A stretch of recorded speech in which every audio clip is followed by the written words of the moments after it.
शिमला में आज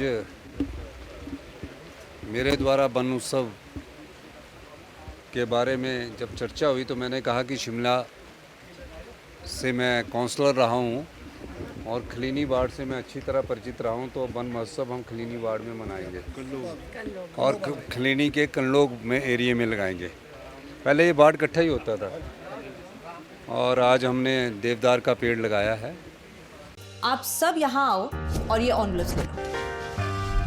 हम अपनी जिंदगी में अच्छा बुरा सब जानते हैं, लेकिन फिर भी कुछ बातें इग्नोर कर देते हैं, जान के अनजान बन जाती हैं। तो मैंने सोचा जाते जाते याद दिला जाओ, ताकि पूरी जिंदगी इग्नोर नहीं, याद रखोगे मुझे भी और इन बातों को भी। यदि आप इन कारणों में से किसी के भी संपर्क में आए हैं तो नजदीकी सरकारी अस्पताल में HIV की जांच गुप्त और मुफ्त करवाएं। हिमाचल प्रदेश राज्य एड्स नियंत्रण समिति द्वारा जनहित में जारी।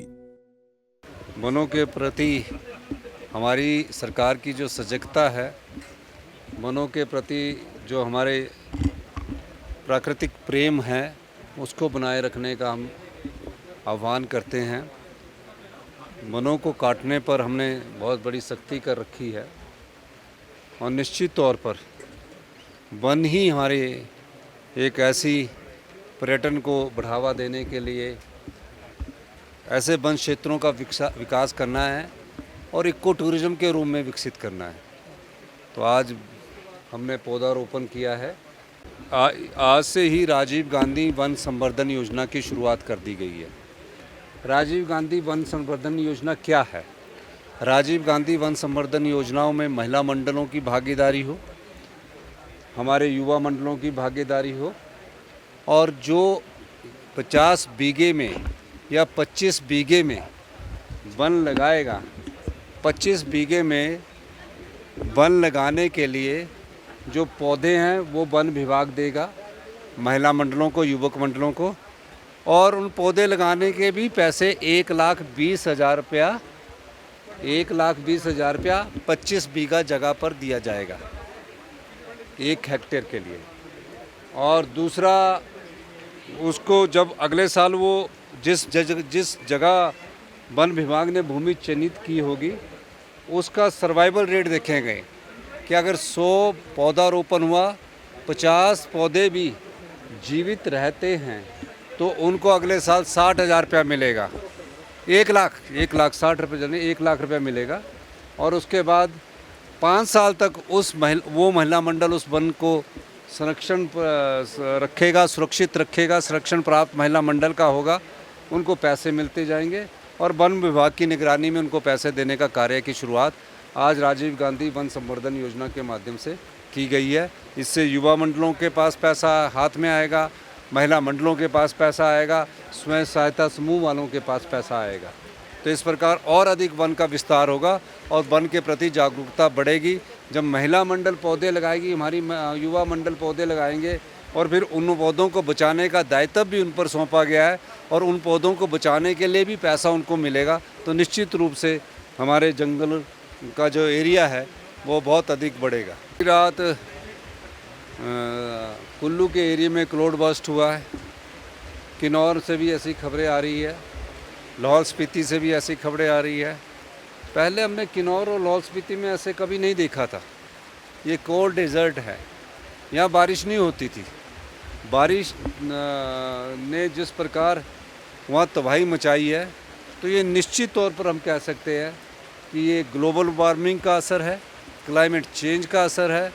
और मेरी भारत सरकार में इस मामले में बात हुई थी और भारत सरकार ने उसमें एक जो एनवायरमेंटलिस्ट है या साइंटिस्ट है, चाहे वो IIT रुड़की के है या और भी जो देश के रिनाउंड इंस्टीट्यूशन है, उनकी एक टीम विजिट कर गई है।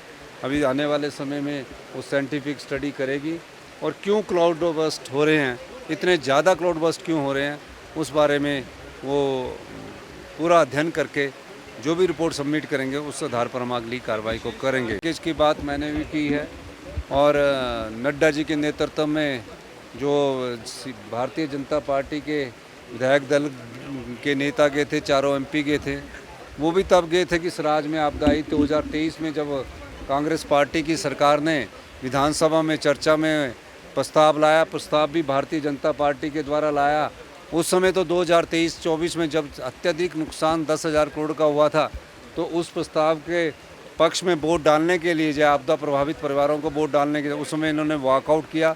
मैं बार बार कहता रहा कि आप हमारे साथ चलिए, पर अब जब गए हैं तो अच्छी बात है, पर अभी तक वहाँ से कोई सहायता भी उपलब्ध नहीं हुई है और मुझे आशा कि आने वाले समय में कुछ ना कुछ सहायता हमें उपलब्ध होगी। परिवर्तन है कि इतिहास का सबसे बड़ा मानसून सत्र होने जा रहा है। हम चाहेंगे कि सभी मुद्दों को लेकर वो चर्चा करे और सार्थक चर्चा करे। महज आरोप लगाना उद्देश्य नहीं होना चाहिए।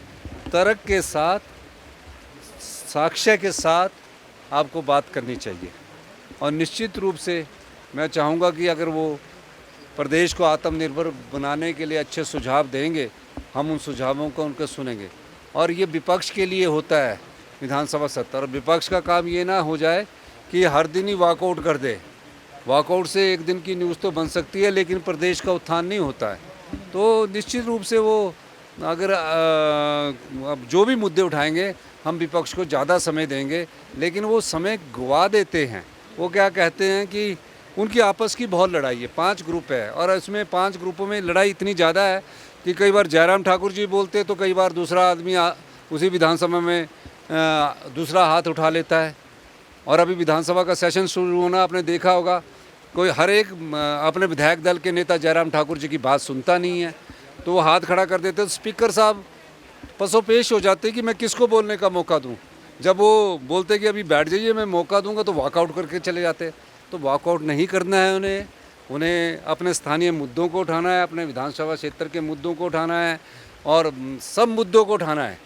और जो हमारी सरकार ने 2.5 साल में व्यवस्था परिवर्तन के तहत जो आत्मनिर्भर की नींव रखी है, उस दिशा में प्रदेश सरकार आगे बढ़ रही है और इस साल हम तेज़ी से आगे काम करेंगे। बहुत बहुत धन्यवाद।